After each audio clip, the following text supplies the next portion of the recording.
저는 오늘 출애굽기 1장 8절에서 22절 말씀 중심으로 해서 다시 살리시는 하나님이란 제목으로 하나님 말씀을 증거하겠습니다. 지난주에 꿈은 이루어진다 라는 제목으로 요셉에 대한 이야기를 했습니다. 요셉의 이야기의 핵심이 뭐냐? 요셉의 꿈의 핵심이 뭐냐? 이스라엘에게 구원의 소중함을 알리는 것이 요셉의 사명이다, 그 얘기입니다. 그러니까 개인적으로 다 접근해서 요셉이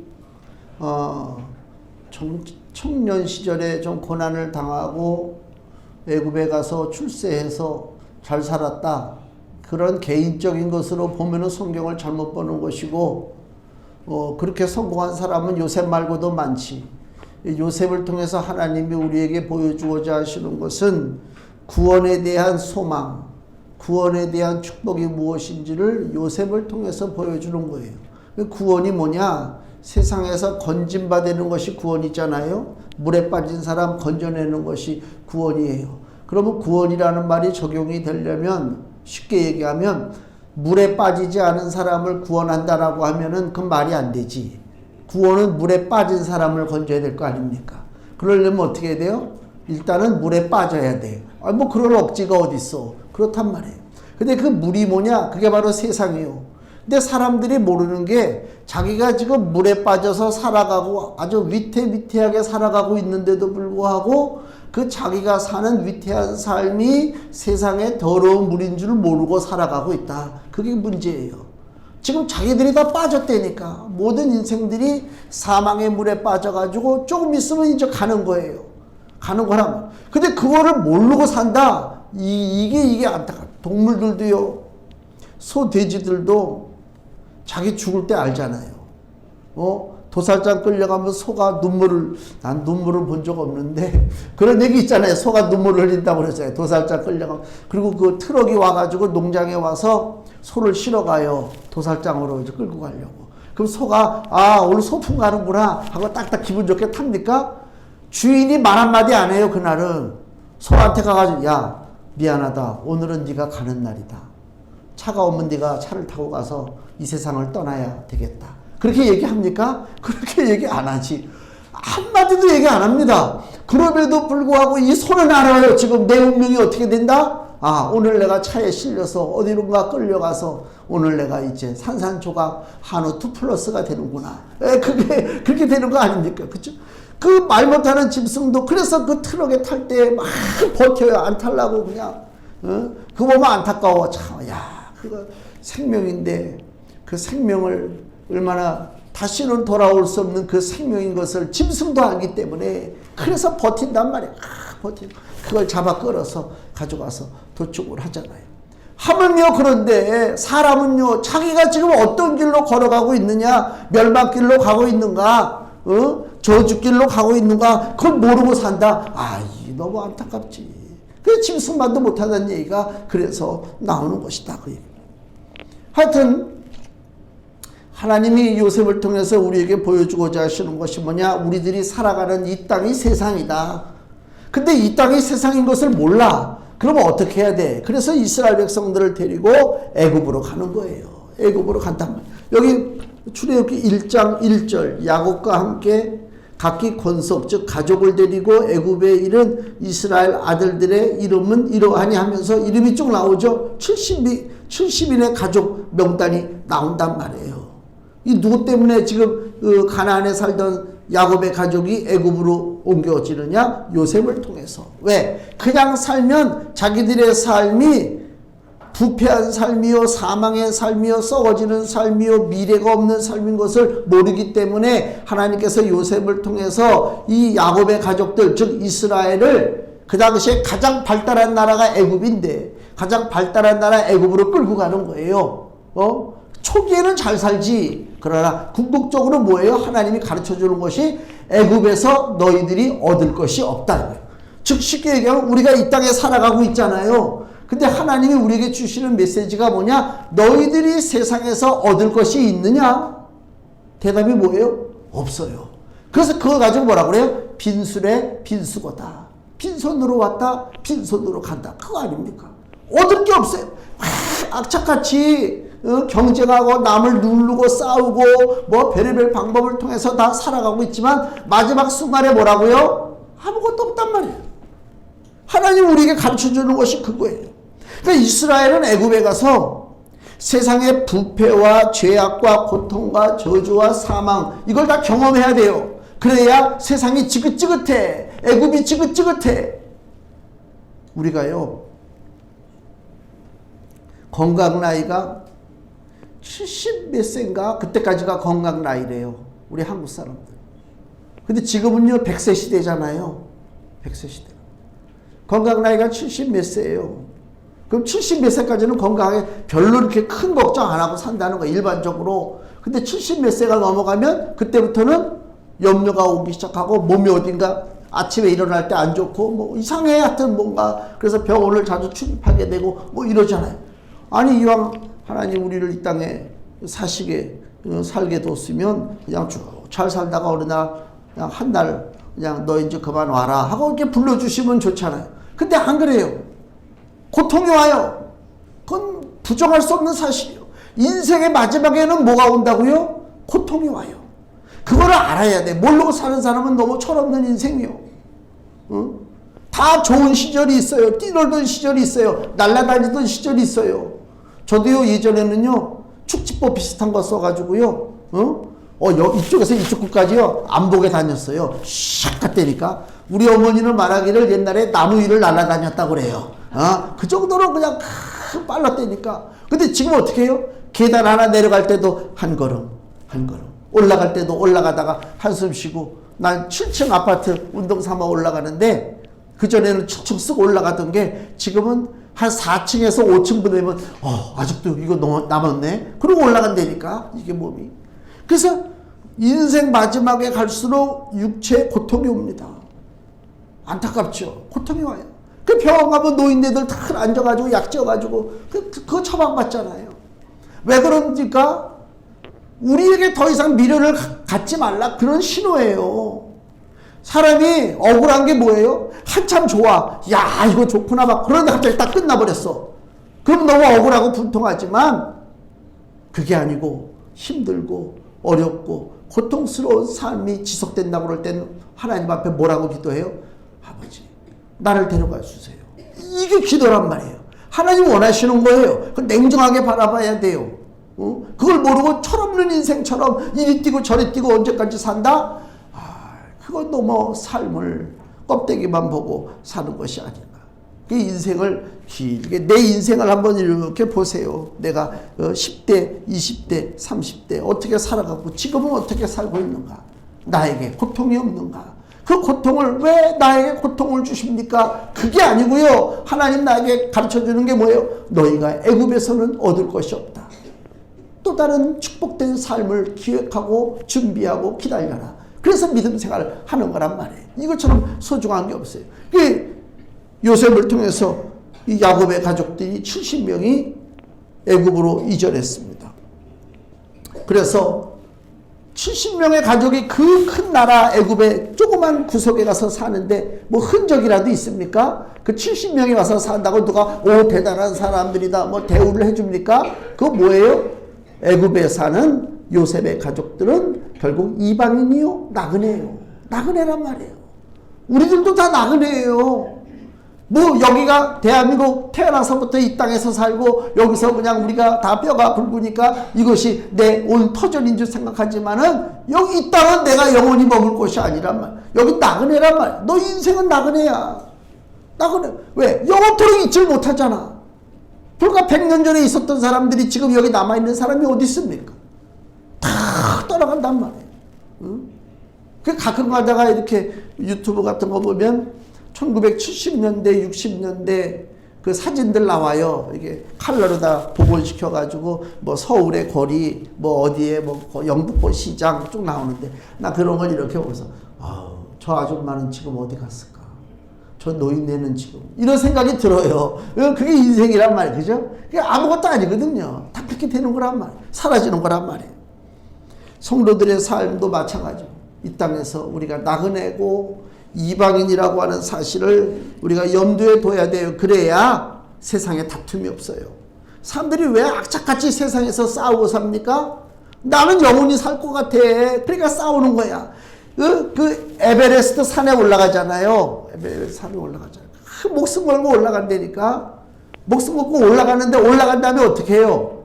사진 한 장 찍고 내려가는 거예요. 그게 인생이에요. 아무것도 아니에요. 거기를 목숨 걸고 몇 박 며칠을 그냥 그 가족고생을 하고 고산증에 시달리고 추워서 잠도 못 자고 벌벌 떨고 그 산꼭대기에 올라갔어요. 야, 이제 여기가 내 것이다. 내 깃발 꽂아. 난 이제 여기서 안 내려가. 그런 사람이 있습니까? 없어요. 다 내려가게 돼 있어요. 그게 인생이라니까. 그걸 깨닫지 못하면 인생을 헛되게 살 수밖에 없다. 시편 90편을 보세요. 시편 90편 9절에서 10절 말씀. 시편 90편 9절에서 10절. 우리의 모든 날이 주의 분노 중에 지나가며 우리의 평생이 일식간에 다하였나이다. 우리 인생이 일식간에 끝난단 말이에요.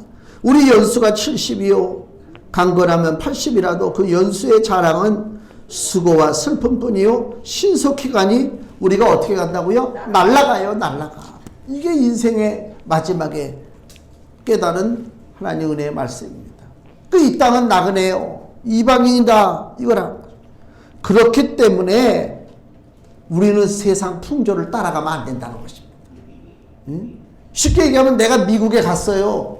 미국에 갔는데 거기서 몇백 년 살려고 간 게 아니라 잠시 갔다가 한국에 돌아올 마음으로 갔단 말이야. 난 미국에 사는 나그네 이방인이요. 내가 미국에 사는 나그네요 이방인이고 여행객인데 미국의 문화, 미국의 무슨 풍조, 미국의 뭐 무슨 명절 뭐 이런 거를 내가 본받으려고 했습니까? 나는 나대로 그냥 사는 거예요. 그래서 우리 한국 관광객들이 외국에 가면 며칠 동안은 이제 그 나라 음식을 먹다가 못 견디면 어떻게 해요? 한국 식당 찾아가잖아요. 응? 왜 한국 식당 찾아갑니까? 나는 이 나라 사람이 아니야. 나는 한국 음식 먹어야 돼. 근데 나는 이 나라 사람이 되기를 작정하잖아요. 이 나라 사람이 되기를 작정하면 한국 음식 안 먹습니다. 제가 필리핀 갔을 때 그 필리핀에 그 한식 식당을 들어갔어요. 들어갔는데 밥을 시키는데요. 거기 메뉴에 한국 쌀로 된 밥이 있고 필리핀 쌀로 된 밥이 있어요. 뭐 여러 메뉴도 이상하다. 당연히 우리는 이제 왔다고 한국 쌀로 지어진 밥을 시키고 선교사님은 필리핀 쌀로 지어진 밥을 시켜. 훨씬 싸. 필리핀 쌀로. 그래서 아니 왜 필리핀 쌀 이왕이면 좋은 걸로 다 같이 먹지. 여기서 먹고 갈 사람들은 한국 쌀 먹고 다시 한국으로 돌아가면 되잖아. 왜? 한국에 와도 또 한국 쌀을 먹으니까. 근데 필리핀에 계속 살 사람들은 한국 쌀을 먹으면 안 돼. 입만 버려. 입만 버려. 어차피 필리핀에 계속 살 거기 때문에 필리핀 쌀을 먹어야 된다. 꼭 맞는 말이잖아요. 내가 거기에 완전히 뿌리를 내리고 거주한다면 그 나라의 음식을 먹고 그 나라의 풍속을 따르고 그죠? 문화를 배우고 사는 것이 당연해요. 근데 나는 그 나라에 살 사람이 아니야. 나는 일주일 후에 다시 한국으로 돌아갈 사람이야. 그러면 그 나라의 풍속을 따릅니까? 그 나라 무슨 뭘 주장하고 뭐 나도 저렇게 한번 해야 되겠다? 그러지 않잖아요. 마찬가지로 이 땅에 우리가 영원히 살 것이라면 이 땅에 이 세상에 벌어지는 모든 문화와 풍조와 풍속과 우상과 뭐 각기 이런 것들을 우리가 배워야 돼. 이 땅에서 영원히 살 거라면. 근데 영원히 살지 않을 거란 말이에요. 안 살아. 우리는 나그네야. 다시 내 본향으로 돌아가야 돼. 본향으로 돌아갈 사람이 이 땅을 내가 본받으려고 애를 씁니까? 너는 이 세대와 이 세상을 본받지 말라고 그러잖아요. 로마서 12장 2절을 보세요. 로마서 12장 2절. 너희는 이 세대를 본받지 말고 오직 마음을 새롭게 함으로 변화를 받아 하나님의 선하시고 기뻐하시고 온전하신 뜻이 무엇인지 분별하도록 하라. 우리 보고 이 땅을 본받지 말래요. 왜? 너희들은 이사갈 사람들인데 이 땅에서 영원히 살 사람이 아닌데 잠깐만 이 땅을 왜 본받으려고 애를 써. 그러지 말라는 얘기입니다. 세상은요 우리에게 구원을 주지 않습니다. 세상은 우리에게 기쁨을 주지 않습니다. 세상은 우리에게 생명을 주지 않습니다. 세상에서 얻을 수 있는 건 뭐라고요? 최종적으로 사망입니다. 그거를 우리가 일부러 부정하고 사는 거예요. 사람들이. 응? 오늘 아침에 엘리베이터 타고 내려오는데 4층 누구 엄마야? 딱 물어보지도 않았는데 우리 아버지 돌아가셨어요 그러더라고. 그래서 아버지 나이가 어떻게 되시는데요? 90이래. 예. 참. 옛날 같으면은 80에 돌아가셔도 호상이라고 그러잖아요. 그래서 막 초상집에 모여가지고 아이고 잘 돌아가셨네. 지금은 90에 돌아갔다고 그래도 호상이라고 그러면 큰일 나. 지금은 100세 시대니까. 다 끝이고. 그걸 우리가 인식을 해야 돼요. 냉정하게 인식을 하고 살아야 된다. 세상에서 얻을 수 있는 것이 무엇인지 그것이 최종적으로 사망이라고 하는 사실을 인정하고 나가는 것이 신앙의 출발점이 돼야 된다. 에베소서 신약성경 에베소서 2장 1절에서 2절 너희의 허물과 죄로 죽었던 너희를 살리셨도다. 그때에 너희가 그 가운데서 행하여 이 세상 풍속을 쫓고 공중의 권세 잡은 자 즉 마귀를 따랐으니 곧 지금 불순종의 아들들 가운데서 역사하는 영이라. 너희의 허물과 죄로 죽었대요. 우리는 죽을 수밖에 없는 인생이란 말이에요. 세상이 우리에게 주는 것은 사망이요. 근데 하나님이 살리셨다 그 얘기입니다. 에베소서 2장 4절에서 5절 말씀. 긍휼에 풍성하신 하나님이 우리를 사랑하신 그 큰 사랑을 인하여 허물로 죽은 우리를 그리스도와 함께 살리셨고 너희가 은혜로 구원을 얻은 것이라. 아멘. 하나님이 우리를 살리셨어요. 오늘 제목이 뭐라고요? 다시 살리시는 하나님이요. 아무나 살리지 않습니다. 하나님의 자녀만 살립니다. 감사합니다. 너무 감사한 거예요. 세상에 자기 욕심 따라 살고 죄악 따라 살고 하나님을 두려워하지 않고 육신의 정욕 따라 살던 사람을 하나님이 살리지 않습니다. 하나님 나라를 사랑하고 하나님의 은혜를 구하고 하나님을 예배하고 하나님 앞에 겸손히 낮아지는 자 예수 그리스도의 보혈의 능력을 믿고 나가는 자를 하나님이 다시 살려주실 줄로 믿습니다. 이게 믿음이란 말이에요. 하나님은 공평하신 하나님이요. 사람은 심는 대로 거둬요. 육신을 위하여 쾌락을 심고 육신을 위하여 교만을 심고 온갖 제약된 행위를 심고 사는 자는 거기서 썩어질 것밖에 거둘 것이 없다. 하나님 나라를 위하여 경건하게 살고 하나님 뜻 가운데 살기를 원하는 자는 뭘 거둔다고요? 하나님 썩지 아니하는 생명의 축복을 하나님께서 허락해 주실 줄로 믿습니다. 요셉은 자기 사명이 뭔지 알았어요. 자기 가족들을 애굽으로 끌고 들어가잖아요. 죽으라고 끌고 들어가는 게 아니요.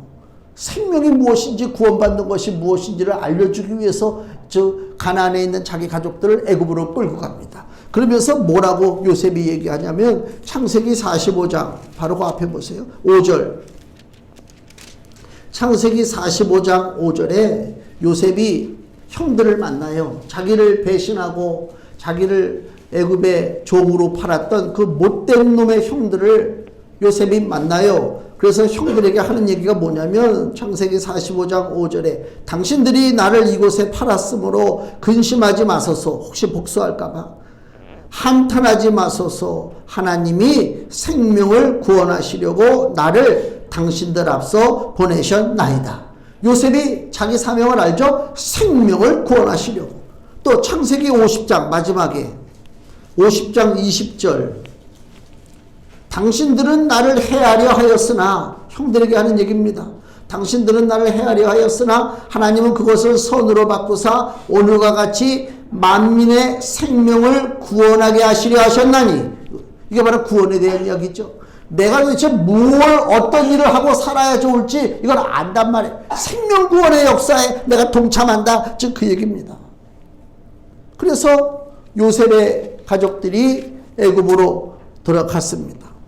근데 이제 무슨 일이 벌어져요? 8절 오늘 본문의 8절 요셉을 알지 못하는 새 왕이 일어났다. 요셉을 알지 못하는 새 왕이 일어났다는 얘기가 뭐예요? 요셉의 가족들, 야곱의 가족들, 이스라엘에게 위기가 왔다 그 얘기입니다. 요셉은 애굽의 그 7년 기근을 잘 극복하게 만든 사람입니다. 애굽의 총리가 된 사람입니다. 애굽의 영웅입니다. 근데 그 뒤를 이어서 왕이 된 사람들이 요셉을 모른다? 그 지식적으로 모른다는 얘기가 아니죠. 의도적으로 무시하는 거죠. 그죠? 의도적으로 무시하는 거란 말이에요. 그래서 탄압하는 거예요. 의도적으로 무시하고 차별하고 학대한단 말이에요. 그래서 8절을 다시 보면 여기 두 가지 상반된 태도가 나오는데 8절에 요셉을 알지 못하는 새 왕이 일어나서 애굽을 다스립니다. 이거는 앞으로 다가올 고난의 첫 시작입니다. 근데 하나님은 그럼 어떻게 하시느냐? 여기 출애굽기 2장 23절 한 장 넘기시면 출애굽기 2장 23절 여러 해 후에 애굽 왕은 죽었고 이스라엘 자손은 고욕으로 힘든 일 때문에 고욕으로 인하여 탄식하며 부르짖으니 그 고욕으로 인하여 부르짖는 소리가 하나님께 상달한지라 하나님이 그 고통 소리를 들으시고 아브라함과 이삭과 야곱에게 세운 그 언약을 기억하사 이스라엘 자손을 권념 생각하시고 구원하시기로 작정하셨다. 그 얘기를 하시는 것입니다. 그러니까 세상은 하나님의 자녀를 의도적으로 기억지 아니하고 핍박하고 고통을 주려고 애를 쓰지만 하나님 어떻게 한다고요? 기억하신단 말이에요. 우리들이 아픔을 기억하시는 거예요. 세상 사람들 우리가 아플 때가 제일 서럽다고 그래요. 알아주는 사람이 없으면 서럽죠. 근데 누가 알아준다고요? 하나님이 알아주시는 거예요. 예? 나에게 고통이 오고 나에게 아픔이 오고 그 순간이 어떤 순간? 하나님께서 나를 돌아보시는 순간입니다. 역설적으로 생각해보면 그렇단 말이에요. 그러니까 나에게 아픔이 오고 고난이 오고 고통이 오는 그 순간이 하나님이 나를 돌아보시는 그 순간이요. 하나님의 은혜를 받을 준비가 돼 있어야 된다 그 얘기입니다. 지금부터 은혜 받을 준비란 말이에요. 은혜가 은혜인 줄 모르는 사람들의 특징은 뭔지 아세요? 하나님이 한량없는 은혜를 주시는데 그것이 하나님이 주시는 은혜인 줄 몰라. 어떤 사람들이? 힘이 팔팔한 사람들이, 능력이 좋은 사람들이, 세상적인 배경이 좋은 사람들이, 은행의 계좌에 돈이 가득한 사람들이 하나님이 주시는 은혜가 은혜인 줄 몰라요. 언제 은혜가 은혜인 줄 알아요? 돈이 모자라고 육신의 질병이 들고 문제가 꼬이기 시작하고 고통이 오고 환난이 올 때 그때 하나님의 은혜가 눈에 보이는 거예요. 그러면 지혜로운 사람은 어떻게 해야 되겠어요? 고통이 오기 전에, 환난이 생기기 전에, 내 마음에 그 좌절이 생기기 전에 나에게 하염없이 주시는 하나님의 은혜의 물줄기를 발견할 수 있어야 된다 그 얘기입니다. 그게 지혜로운 사람이요. 그래서 날마다 그 은혜의 물줄기가 끊이지 않도록 내 삶 속에 내 가정 속에 임하시기를 하나님 앞에 기도하는 거예요. 기도를 억지로 하라고 해서 하는 게 아니요. 누구 보라고 하는 기도가 아니요. 그렇잖아요. 기도는 하나님의 은혜의 통로란 말이에요. 그 은혜의 통로를 청소하는 거라니까요. 은혜의 통로를 청소하는 거예요. 차를 몰고 다녀도 아무 생각 없이 그냥 몰고 다니면 나중에 차가 잘못되잖아요. 때를 따라서 엔진 오일도 갈아줘야 되고 불스 원샷도 집어넣어줘야 되고 뭐 그렇잖아요. 응? 우리도 마찬가지. 늘 점검을 해야 된다니까. 이거 너무 잘 나가네. 그게 아니요. 내 힘으로 잘 나가는 게 아니라니까. 하나님의 은혜의 물줄기가 하나님의 불스 원샷이 내 삶 속에 탁 꽂힐 수 있게끔 그게 기도하는 거란 말이에요. 그게 기도. 예수님께서 요한복음 13장 1절에 말씀하기를 세상에 있는 자기 사람들을 사랑하시되 끝까지 사랑하시니라 그랬습니다. 주님이 예수님의 백성들을 사랑하는데 끝까지 사랑한다고 그랬어요. 끝까지 사랑이란 말이 무엇일까? 죽기까지 사랑하는 거예요. 어떻게 죽기까지? 십자가에 죽기까지. 십자가의 길이란 말이에요. 십자가의 길을 가시기를 예수님이 작정하신 거예요. 신약성경 히브리서를 보세요. 히브리서 10장 20절입니다. 신약성경 363페이지.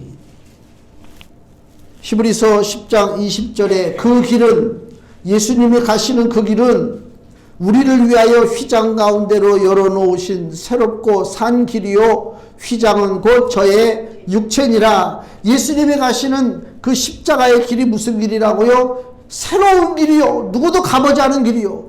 새로운 길이요. 산 길이요. 산 길이 뭐예요? 살아있는 길이요. 그 길로 가면 생명을 얻어요. 그 길로 가면 생명을 얻는다니까.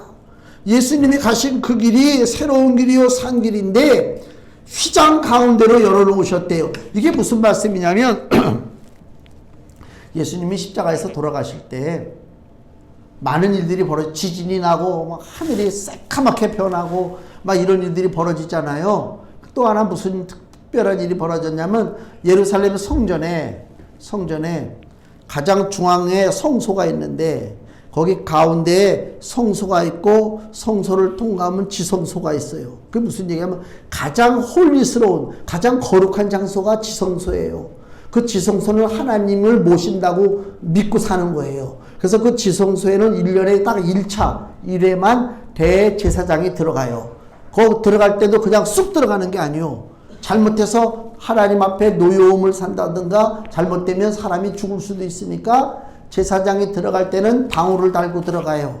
방울을 달고. 그래서 바깥 사람들이 그 소리를 들어요. 딸랑딸랑. 아, 제사장이 지금 살아서 하나님 앞에 제사하고 있구나. 딸랑딸랑 거리는 소리가 안 나는 순간 뭐라고요? 죽었구나. 그래서 끄집어낸단 말이에요. 줄을 묶어놔가지고.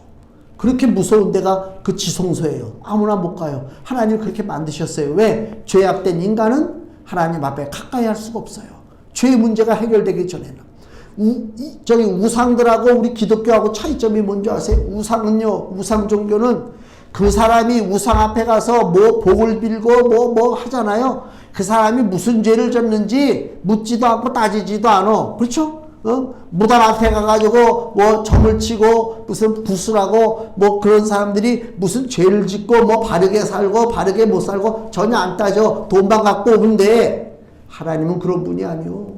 하나님은 누구를 만나주시느냐? 죄 없는 자를 만나주십니다. 죄 있는 인생은 안 만나줘요. 죄 있는 인생에 함부로 지성소에 들어갔다가는 죽을 수밖에 없어요. 하나님은 뭐가 아쉬워서 우리한테 뭘 받아가지고 그래 너 나한테 이만큼 가져왔냐? 내가 너한테 복을 준다? 그런 엉터리 신이 아니란 말이에요. 세상에 거짓된 신들은 그냥 가져다 받쳐놓고 과일 깎아놓고 갖다 뭐 동태를 갖다 얹어놓는지 하여튼 막 갖다 음식 차려놓고 그러면 귀신이 받을지 모르겠지만은 하나님은 그런 분이 아니오. 너 자신을 보라. 네가 지금 깨끗한가? 하나님 그거 보시는 거예요. 그래서 지성소에 아무런 못 들어가는데 예수님이 십자가에서 돌아가시는 그 순간에 그 성소와 지성소를 가로막고 있는 그 커튼이 있어요. 휘장. 커튼이 찢어졌단 말이에요. 쫙! 그 얘기 뭐예요? 이제는 그리스도의 보혈로 말미암아 누구든지 하나님을 가까이 할 수 있다 그 얘기예요.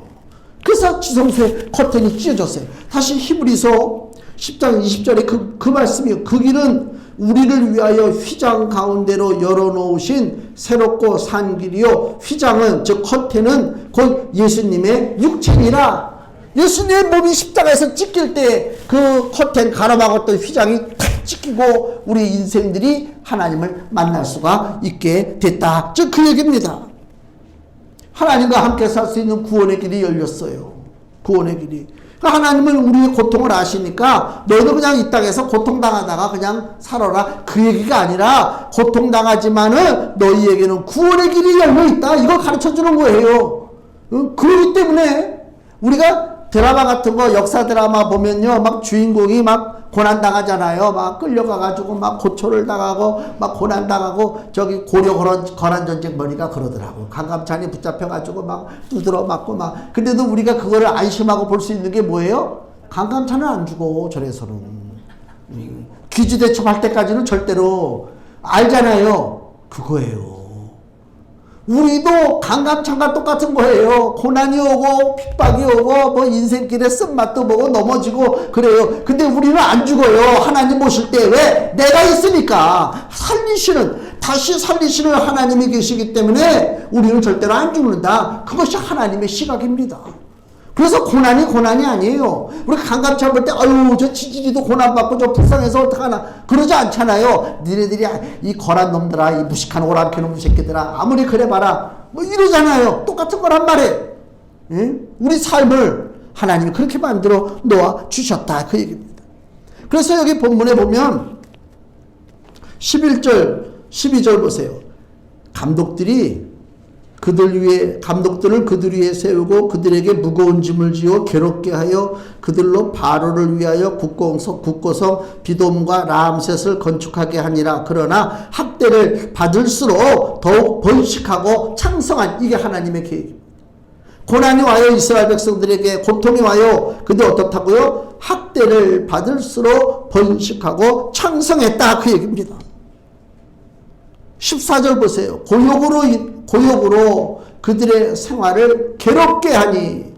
그러니까 이게 바로 세상의 특징을 지금 우리에게 보여주는 것입니다. 세상은 하나님의 자녀들을 어떻게 한다고요? 괴롭게 하는 거예요.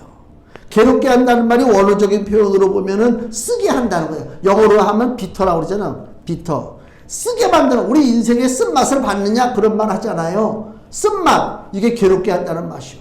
그러니까 인생이 우리에게 주는 궁극적인 맛이 뭐냐? 이게 쓴맛입니다. 곳곳에 쓴맛이 넘치잖아요. 우리나라도 그렇잖아요. 뭐 얼마 전에 엊그저께가 뉴스 보니까 늘봄 교실을 만든대요. 초등학교에. 그러니까 아침부터 저녁까지 그 부모님들이 맞벌이 하면 애를 돌볼 수가 없으니까 애를 집으로 데려가지 말고 그냥 학교에 놔둬라. 그럼 늘봄 교실이야. 그럼 선생님이 아침부터 저녁까지 돌봐주겠지. 학부모들은 좋다고 박수 치는데 누구는 싫어해? 교사들은 싫어해. 아니 왜 우리가 왜 대신 나서서 그걸 맡아야 돼? 돈 더 줘도 싫어. 나도 놀러 다니고 싶지. 하루 종일 내가 거기 묶여가지고. 이게 사회 갈등이요. 의사를 많이 늘린대요. 의대생. 야, 입시 준비하는 애들은 좋지. 야, 그래? 좋다. 나도 이번에 한번 의대 좀 한번 가볼까? 그리고 하는데 의사들은 또 반대하죠. 그게. 사회가 항상 우리나라만 그런 게 아니에요. 미국도 그렇고 하다못해 러시아도 그렇고 사회는 늘 갈등이요. 한쪽이 좋으면 한쪽이 불만이요. 항상 그렇다니까. 노인네들 65세 무임승차잖아요. 지하철. 근데 어느 당에서는 그 무임승차를 없애자 뭐 이런 얘기도 또 나오더라고. 그러면 또 노인네들 들고 일어나고 젊은이들은 왜 우리가 노인네들을 우리가 대신해서 우리가 경제적인 부담을 지어야 되느냐. 또 이렇게 서로 갈등하잖아요. 세상은 항상 그래요. 갈등입니다. 쓴맛입니다. 세상은 이스라엘에게 쓴맛을 주지만 하나님의 백성은 그래도 번성합니다. 왜? 너희가 고통하지만 그것은 고통이 아니다. 내가 구원을 주기 위한 하나의 과정에 불과하다. 그래서 결론적인 말씀을 보면요. 15절 보세요. 애굽 왕이 히브리 산파 시브라와 부하에게 명령을 내리는데 뭐라고 명령 내려요? 남자아이가 이스라엘 백성 중에 남자아이가 태어나면 16절 죽이고 여자는 살려라. 죽이려고 하는 자가 있단 말이에요. 이게 누구라고요? 마귀요. 하나님의 자녀를 죽이려고 하는 자가 있습니다. 그냥 쓴맛 정도가 아니라 죽이려고 한다니까요. 근데 17절에 산파들이 하나님을 두려워하여 애굽 왕의 명을 어기고 남자를 살린지라. 살리는 자가 있어요. 왜 이 산파들이 왕의 명령을 거부하고 그 히브리 남자아이들을 살렸느냐? 하나님을 두려워하기 때문에 그래요. 하나님을 경외하는 자는 어느 편에 설 것이냐? 이것이 우리에게 주시는 하나님의 질문입니다.